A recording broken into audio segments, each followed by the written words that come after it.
네, 우리 성경에 보면 이 산상설교라는 것이 있습니다. 예수님께서 산에 올라가셔서 이 설교하신 그 부분을 산상설교 이렇게 표현하는데요. 마태복음 5장, 6장, 7장에 나와 있습니다. 근데 이 산상설교를 보면 과연 이 산상설교를 우리가 실천할 수 있는가 하는 그런 논쟁이 있습니다. 이 팔이 범죄하면 잘라버리라. 너의 눈이 범죄하면 빼버리라. 아니 어떻게 범죄하지 않는 사람이 있을 수가 있습니까? 그렇다면 과연 이 예수님의 이 말씀은 어떤 의미로 주신 말씀이고 우리가 어디까지 우리가 실천할 수 있는 그런 말씀이라는 것입니까? 많은 논쟁이 있습니다. 이 산상순의 이 대상이 누구인가 하는 데 대해서 그런 얘기들이 있는데 저는 그래서 어떤 사람들은 이 산상설교를 과연 사람이 우리가 실천할 수 있는가 의문을 제기하는 그런 사람들이 있습니다. 예. 마음의 음욕을 품은 자마다 가늠한 자이다. 네, 우리가 다 그런 죄 가운데 살지 않습니까? 근데 저는 개인적으로 산상설교를 실천하기 위해서 애쓰고 노력해야 된다 그렇게 생각을 합니다. 예수님께서 우리에게 주신 그 말씀을 할 수 없다. 저 말씀은 도저히 우리가 내 삶에 살아낼 수 없는 말씀이다. 이렇게 배제해버리고 외면하는 것이 아니라 주님께서 우리에게 주신 말씀이기 때문에 우리가 비록 실패하고 무능하고 연약하지만 한 걸음 한 걸음 또 주의 말씀을 따르기 위해서 실천하기 위해서 애쓰고 고민해야 된다라고 저는 생각을 합니다. 오늘 우리가 있었던 주셨던 이 말씀도 그런 말씀 가운데 하나입니다. 여러분 마음이 청결한 자는 복이 있나니 이렇게 말씀합니다. 여러분 이 유대인들은요 굉장히 이 청결한 삶에 대해서 굉장히 관심이 많았습니다. 랍비 힐렐이라는 사람이 밥비 어떤 곳을 향해서 가고 오셨습니다. 이 랍비 힐렐은 유대인들의 유명한 큰 두 학파를 형성하는데 큰 학파 이 힐렐 학파라는 학파의 수장입니다. 이 사람이 밥비 어디로 가고 있었는데 사람들이 힐렐에게 이렇게 다가가서 묻습니다. 선생님 어디로 가십니까? 무슨 급한 일이 있어서 가십니까? 했더니 이 힐렐이 하는 말이 내가 너무 급한 일이 있어서 지금 밥비 가야 되네. 내가 나중에 알려줌세. 이러면서 밥비 그 길을 가는 것입니다. 나중에 사람들이 힐렐이 목욕탕에서 나오는 것을 봅니다. 그래서 이렇게 다시 물어봅니다. 선생님 몸을 씻는 것이 그렇게 급한 일이었습니까? 중요한 일이었습니까? 라고 물으니까 힐렐이 하는 말이 네, 몸을 정결케 하고 하게 하는 것이 그렇게 중요한 일입니다. 우리 신앙에서 중요한 일입니다. 라고 이렇게 이야기를 했다는 그런 얘기가 있습니다. 여러분, 몸을 깨끗하게 하는 것이 우리의 이 신앙에 있어서 우리의 신앙생활에 있어서 뭐 그렇게 중요한 일일까요? 씻고 청결하게 하는 것이 나의 영혼의 삶에 뭐 그렇게 중요한 일일까요? 네, 이스라엘 사람들은 이 육신의 정결함 이것과 이 영혼의 정결함을 연결시켰습니다. 그래서 여러분 레위기 보면요 부정한 짐승과 정결한 짐승이 아주 명확하게 분리되어 있는 것을 보게 됩니다. 부정한 상태에 있는 사람과 정결한 상태에 있는 사람이 아주 중요하게 명확하게 구별되어 있는 것을 봅니다. 무슨 말입니까? 부정한 상태에서 살아가서는 안 된다는 것입니다. 특별히 여러분 이 성전의 이렇게 구조를 보면요, 이 부정한 것과 이 거룩한 것의 경계가 아주 명확하게 이렇게 있는 것을 보게 됩니다. 여러분 성전의 가장 가운데 있는 중심에 있는 것이 무엇입니까?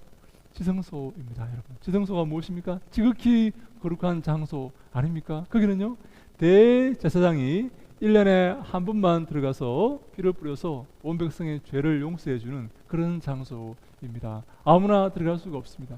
거기는 대제사장과 하나님과 만나는 독대하는 그런 장소입니다. 그래서 거기가 가장 중요한 장소입니다. 그것이 성전의 한가운데, 가장 가운데 있는 그 장소입니다. 여러분, 그 지성소를 감고 있는, 두르고 있는 곳이 성소입니다. 그리고 성소에는요, 성소는 누가 들어갑니까?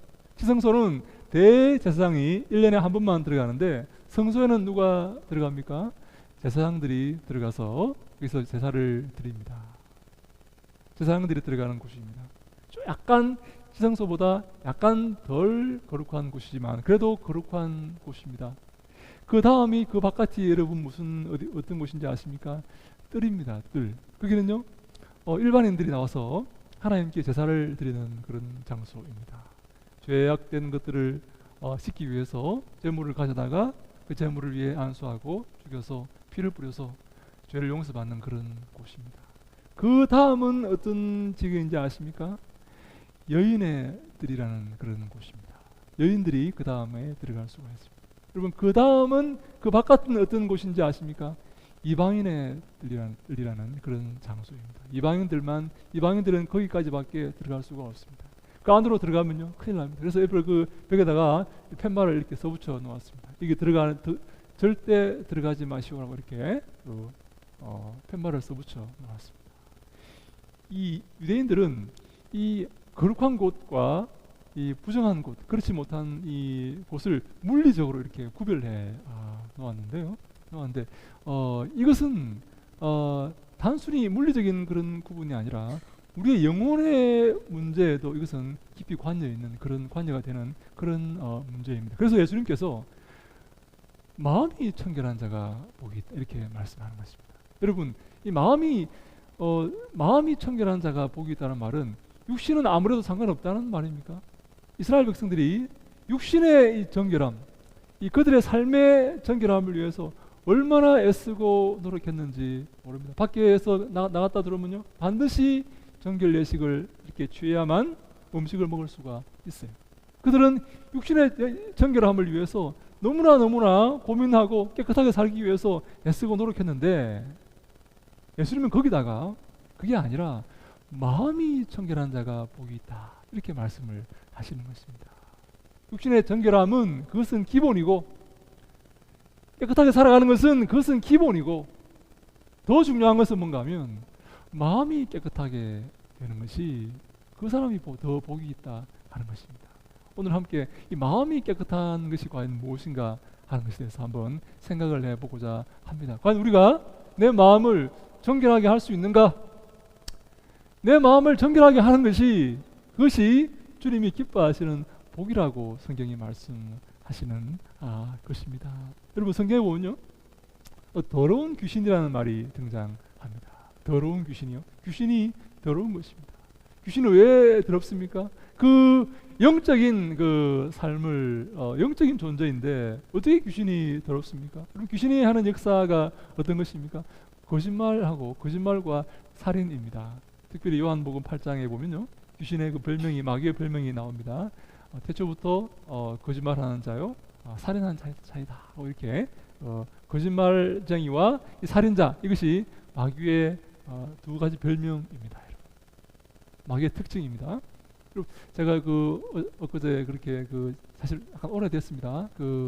뭐 어디라고 이렇게 말하면 여러분 다 아시겠지만 어떤 중학교에서 이런 일이 있었습니다. 학생들이 저 선생님이 너무나 이렇게 엄격하게 하는 거예요. 너무나 학생들에게 이렇게 좀 봐주면 되는데 아마 엄격하게 이렇게 하셨는 것 같아요. 두발 같은 거라든지 이렇게 뭐 치마라든지 이런 걸 엄격하게 했나 봅니다. 그래서 어떤 학생이 집에 가서 너무 화가 나서 집에 가서 부모에게 이렇게 거짓말을 한 거예요. 저 선생님이 내 어디를 만졌다 이렇게 거짓말을 한 거예요. 그랬는데 어머니가 가만히 있겠습니까? 당장 학교에 찾아와서 난리를 쳤겠죠. 근데 학생들이 이렇게 함께 봤다, 저 선생님 너무 얄밉다, 너무 못마땅하다 해서 입을 맞추어 가지고 학생들이 나도 저 선생님한테 당했어요, 나도 저 선생님한테 이렇게 이런 대우를 받았어요 하고 이렇게 고발장을 이렇게 쓴 거예요. 선생님은 황당하죠. 나는 전혀 그런 적이 없는데, 근데 또 더 안타까운 게 이 동료 학교 폭력 담당 동료 교사가 이 선생님에 대해서 앙심을 또 품고 있는 거예요. 그래가지고 이 동료 교사가 학생들의 이 교발장을 다 취합해가지고 받아가지고 교육청에 고발을 이렇게 한 거예요. 학생들이 보니까 난리가 났어요. 큰일 났어요. 지금 자기들은 장난으로 거짓말로 이렇게 했는데, 그래서 학생들이 모여서 우리가 쓴 그 고발장은 다 거짓말입니다. 우리가 선생님이 엄격하게 해서 선생님 좀 올려주려고 이렇게 한 겁니다. 거짓말입니다 하고 이렇게 했음에도 불구하고 그 접수된 그 고발장이 취하가 되지 않고 선생님이 징계를 결국은 받게 되었다는 거예요. 이 선생님이 그래서 결국은 목숨을 끊고 말았다는 그런 기사가 있었습니다. 여러분 이 얼마나 회개망측한 일입니까? 얼마나 여러분 더러운 일 아닙니까? 네? 여러분 이런 일이 바로 거짓말로 사람을 죽이는 일이 바로 마귀가 하는 일입니다. 여러분 마귀가 거짓말로 또 어떻게 사람을 죽였습니까? 아담과 하와를 거짓말로 죽였습니다. 저 선악과를 따먹어라. 저것을 따먹으면 너희가 하나님과 같이 될 것이다. 하나님이 너희가 하나님과 맞먹을까봐 못 따먹게 하는 거야. 따먹어 괜찮아. 하나님과 같이 되는 거야. 선악을 분별하게 되는 거야. 하나님만 선악을 분별하는 게 아니라 너희들도 선악을 분별할 수 있는 하나님과 방불한 존재가 되는 거야. 따먹어. 왜 하나님 말씀에 복종만 하고 있어? 거짓말을 한 거 아닙니까, 여러분? 따먹으면요 죽습니다. 죽어요. 주의 말씀이 그대로 진리로 나타나게 됩니다. 마귀는요 거짓말로 그 선악과를 따먹게 해서 그들로 하여금 죽게 만들었고, 그들의 자손들인 우리가 다 죽음의 존재 가운데서 태어나게 만든 것입니다. 네? 지금은 죽는 것이 자연스러운 일이지만 그때는 죽는 게 자연스러운 일이 아니었어요. 사망이 우리 가운데 들어오지 않았습니다. 마귀 때문에 사망이 우리 가운데 들어오게 된 것입니다. 거짓과 이 죽음은요 항상 이 마귀의 역사고 함께 가는 그런 역사인데, 여러분 이 사실이요 얼마나 여러분 더러운 그런 일입니까? 여러분 동성애요 얼마나 더러운 일입니까? 동성이 같은 성이 그런 행동을 하는 것이 얼마나 추잡한 일이고 얼마나 여러분 상상할 수 없는 그런 일입니까, 여러분? 이 더러운 일을 하는 것이 바로 이 귀신의 역사. 그래서요 성경이 더러운 귀신이다 이렇게 표현을 하는 것입니다. 반대말은 무엇입니까? 거룩한 성령입니다.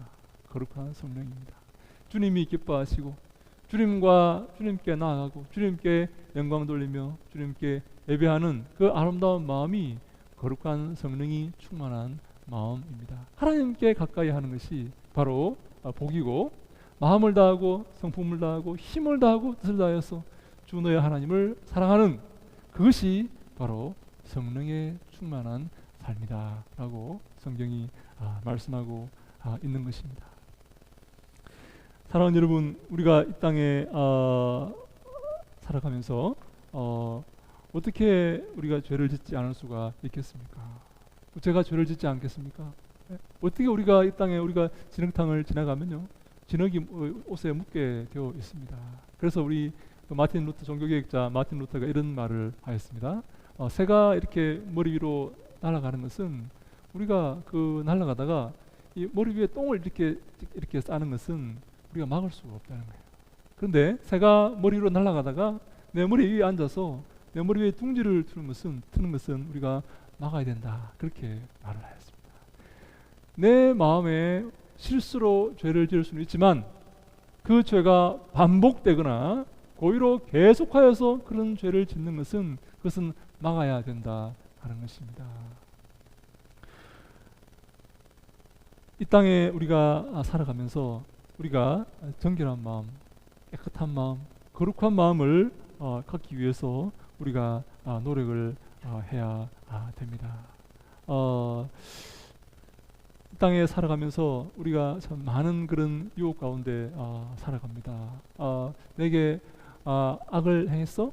너 나에게 그렇게 했어? 내가 가만히 있을 줄 알아?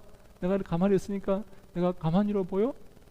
이런 식의 반응을 할 수밖에 없는 그런 상황이 우리 가운데 많이 이렇게 있는 것을 봅니다. 저도 이렇게 한 번씩 이렇게 살다 보면 너무나 화가 나는 그런 경우가 있습니다.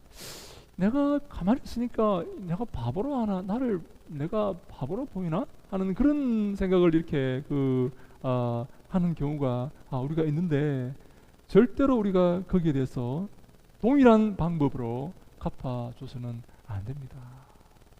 주님이 기뻐하시는 게 아니고 그게 바로 이전 투구입니다, 여러분. 예? 진흙탕 속에서 서로 싸우는 것입니다. 그게 바로 정결한 자가 아니에요. 그들과 함께 더러운 곳으로 이렇게 함께 이렇게 뒹구는 그런 상태밖에 안 되는 것입니다. 마태복음 5장 38절에 우리 중요한 하나님 말씀이 있습니다. 한번 읽어볼까요? 마태복음 5장 38절로 42절 말씀을 같이 읽습니다. 시작. 또 눈은 눈으로 이는 이로 갚으라 하였다는 것을 너희가 들었으나 나는 너희에게 이르노니 악한 자를 대적하지 말라.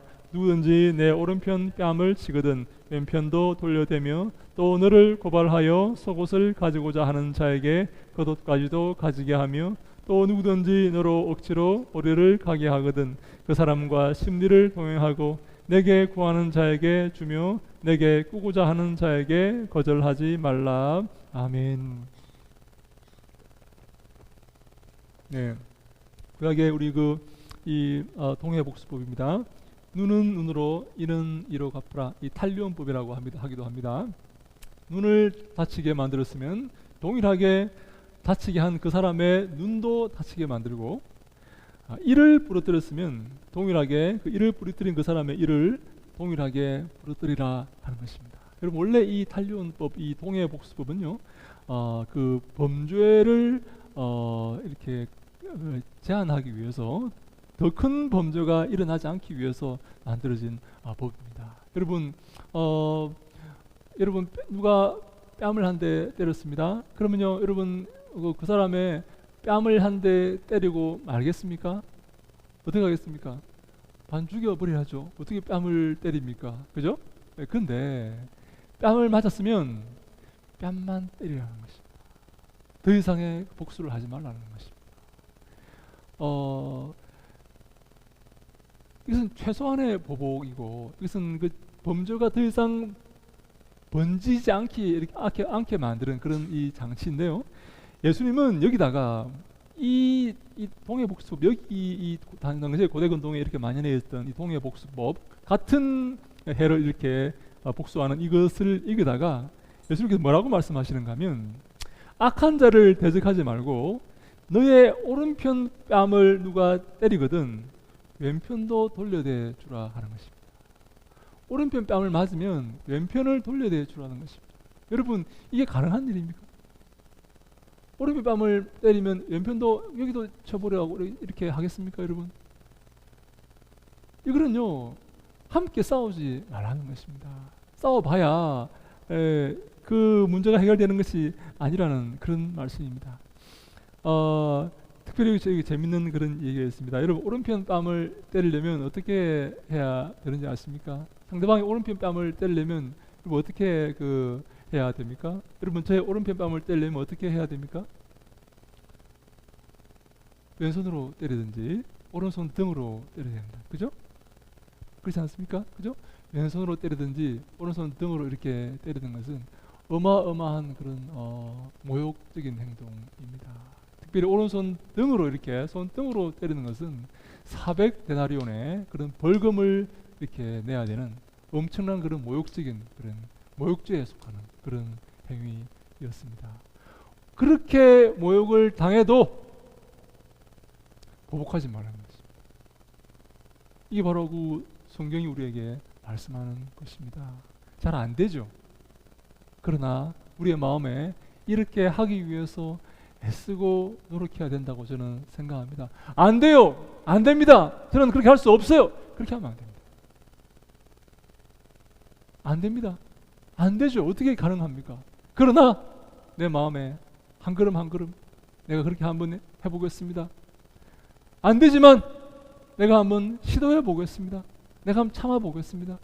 이렇게 조금씩 조금씩 성화되어 가는 것입니다. 너의 속옷을 가지고자 하거든 너의 겉옷까지 주어라. 겉옷은요 굉장히 중요한 그런 이 팔레스타인의 중요한 이 스탑 물건입니다. 겉옷은요 밤에 이 이불 대용으로 이불로 이렇게 덮고 자는 그런 것입니다. 이것까지 달라 그러면 주어라. 주라고. 여러분이 가능한 일입니까? 오리를 가게 하거든. 그 로마 군인들이 당시에 그 팔레스타인 땅을 그 지배하고 있었지 않습니까? 그 로마 군인들이 그 오리 2kg입니다. 오리를 로마 군인들의 그 군장을 그 지역 사람들에게 이렇게 지어서 5km를 함께 이동할 수 있도록 법으로 정해 두었습니다. 로마 군인들이 그 군장을 그 사람 옆에 있는 사람들을 붙들어서 너가 좀 이렇게 지고 가 이렇게 5km까지 이렇게 할 수 있도록 법으로 만들어 놓았습니다. 그래서 유대인들이 당시에 굉장히 거기에 불만을 이렇게 폭발하고 어떻게 우리를 지배하고 우리 압제하는 것에도 이렇게 모자라서 그렇게 일을 할 수가 있을까? 그런 일을 할 수가 있나 이렇게 분해했었는데 예수님께서 이렇게 말씀하십니다. 오리를 가게 했다고 너희들에게 심리를 가주라. 네? 심리를 같이 가주라는 것입니다. 네? 여러분 이런 그 삶을 우리가 살 수 있습니까? 이런 삶을 살아가는 이 과정이 바로 주님이 기뻐하시는 것이고 거룩한 삶이고 성령 충만한 삶이고 마음이 청결한 삶이다 하는 것입니다. 여러분 반대의 삶은 어떤 삶입니까? 마음이 더러운 삶이고 지옥 같은 삶이고 더러운 귀신에게 사로잡힌 이 땅에 속한 그런 삶입니다. 여러분 그 마지막 때에 하나님께서 이렇게 심판하실 때에 이런 내용이 계시록에 나옵니다. 우리 함께 계시록 18장 2절 말씀을 한번 읽어볼까요? 계시록 18장 2절입니다. 시작. 힘찬 음성으로 외쳐 이르되 무너졌도다 무너졌도다 큰 성 바벨론이여 귀신의 처소와 각종 더러운 영이 모이는 곳과 각종 더럽고 가증한 새들이 모이는 곳이 되었도다. 네, 이 바벨론 성이요 저 하나님을 대적했던 이 바벨론 성, 이 지옥의 상징 저 바벨론이 무너졌는데 그들이 바로 귀신의 처소고 각종 더러운 영이 모이는 곳이고 각종 더럽고 가증한 새들이 모이는 곳이 되었도다 이렇게 말하고 있습니다. 네, 그들의 마지막의 모습이 이렇습니다. 지옥의 모습이 이렇습니다. 각종 더러운 영이 모여서 벌받을 곳이 지옥이고 각종 더럽고 가증한 것들이 모여서 태움받을 곳이 바로 이 지옥이 되는 것입니다. 그래서 우리는 평소에 하나님께 나아가기 위해서 애쓰고 노력해야 됩니다. 하나님이 기뻐하시는 삶을 살아야 됩니다. 여러분 요즘 한창 그 뉴스를 이렇게 다루고 있는 그런 뉴스가 있지 않습니까? 그 반도체 소재 관련된 그 수출 제한 때문에 나라가 이렇게 난립니다. 여러분 제가 볼 때 지금 답이 없습니다. 우리나라가 지금 사실 어려움에 처해 있는 것이 맞습니다. 그것을 우리가 해결하지 못하면 아마 우리나라가 어려움에서 벗어나기 힘들지 않을까 하는 그런 생각도 잠깐 이렇게 드는데요. 그 중에 제가 이렇게 생각해 보았던 것이 이 미국에 이렇게 도움을 요청하는 것입니다. 왜냐하면 우리나라가 반도체를 생산하지 못하면 미국에 있는 그 회사들도 어려움을 당하기 때문입니다. 우리나라에서 공급하는 그 반도체를 이렇게 받아서 제품을 만들기 때문에 미국의 산업도 어려워지기 때문에 전 세계의 산업이 어려워지기 때문에 우리가 미국에 요청을 한다면 효과가 있지 않을까. 왜냐하면 또 미국이 일본에 대해서 영향력이 있기 때문입니다. 일본의 아베가 아마 미국의 그 트럼프의 말은 이렇게 들을 가능성이 있기 때문에 미국에 우리가 그 요청을 이렇게 하는 것이 가장 좋은 그런 수가 아닐까라고 생각을 하는데요. 중요한 게 뭔가 하니까 평소에 미국과 좋은 관계를 맺고 있었어야 됩니다. 미국과 아주 긴밀한 관계, 미국이 그래 내가 도와주죠 이렇게 우리를 기꺼이 도와줄 수 있는 그런 상태가 좋은 관계를 맺고 있는 것이 중요하다 하는 것입니다. 사랑하는 여러분, 우리가 주 앞에 나가기 위해서, 주님께 간구하기 위해서, 기도하기 위해서 먼저 주님과 좋은 관계를 맺고 있어야 됩니다. 여러분 그렇지 않습니까? 평소에 그 사람과 좋은 관계를 맺고 있어야지 이렇게 우리가 필요할 때 요청을 할 수가 있는 것이죠. 평소에는 아무 연락도 하지 않고 관계가 별로 좋지 않은데 내가 어려움을 당했다고, 내가 필요하다고 그 사람이 불쑥 이렇게 전화하고 찾아가면 별로 안 좋아할 수가 있는 것입니다. 평소에 우리가 하나님께 잘 해야 됩니다. 평소에 하나님과 좋은 관계를 맺고 있어야 됩니다. 평소에 내 삶이 주님이 기뻐하시는 삶이 되도록 애쓰고 노력하셔야 됩니다.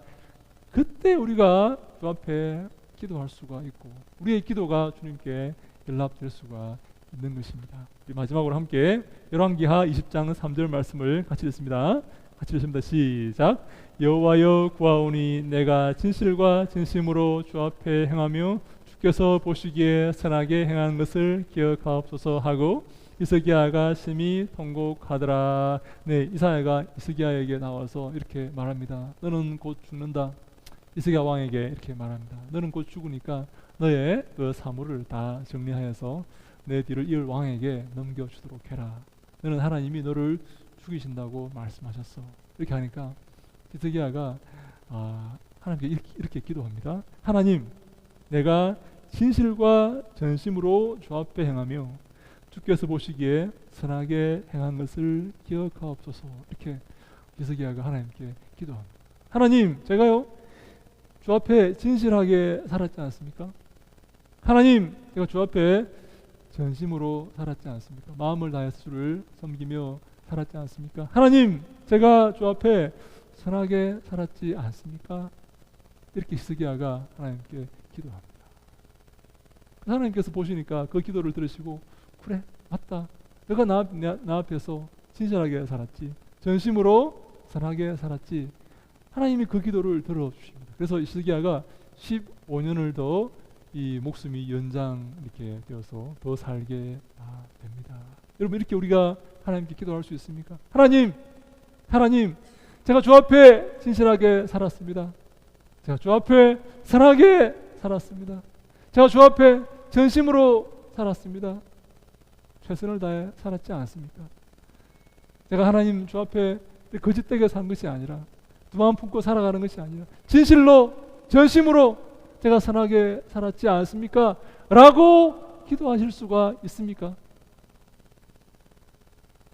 그렇게 기도할 때 하나님께서 우리의 기도에 응답해 주시는 것입니다. 우리가 그렇게 주 앞에 간구하는 삶을, 기도하는 삶을, 그리고 내 삶이 실제로 그렇게 진실하게 전심으로 선하게 그렇게 살아갈 때 주님께서 우리에게 응답하시고 우리에게 복을 주시는 것입니다. 사랑하는 여러분, 마음이 청결한 자는 하나님을 보게 됩니다. 하나님께서 만나 주십니다. 우리가 진실하고 우리가 선하고 정직하게 살아갈 때, 우리가 전심으로 주를 향하여 살아갈 때, 정결한 마음으로 주 앞에 고백하며 그리스도의 뒤를 따를 때, 정직한 마음으로 순전한 마음으로 살아갈 때 주님께서 우리를 만나 주십니다. 그가 주님과 함께 동행하게 될 것입니다. 그가 주님이 기뻐하시는 삶을 살게 될 것입니다. 사랑하는 여러분, 이것이 복입니다. 주님을 만나고 주님께 기도하고 주님께 응답받고 주님과 함께 걸어가는 이 삶, 주님과 사귀는 이 삶이 복 있는 삶이다 라고 성경이 말씀하고 있습니다. 저는 우리 교회가 부족하지만 주님께 진실한 마음으로, 정직한 마음으로, 순전한 마음으로, 선한 마음으로 한 걸음 한 걸음 나아가고 주님이 기뻐하시는 삶을 살아가는 그런 교회가 되어서 우리 모두가 다 복을 얻는 그런 축복의 백성이 될 수 있기를 주님 이름으로 간절히 축원합니다. 아멘. 한 사람도 여러분 낙오하지 않고, 한 사람도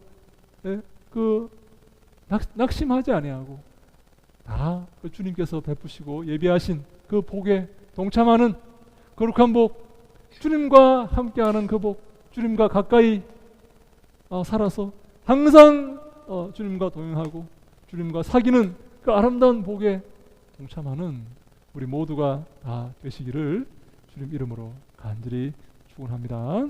아멘. 기도하겠습니다.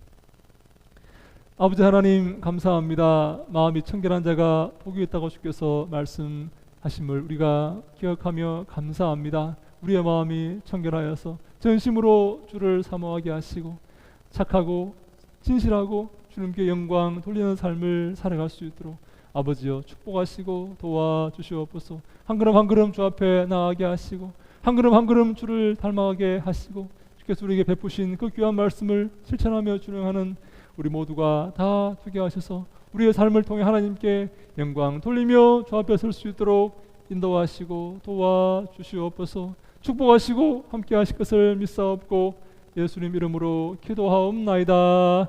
아멘.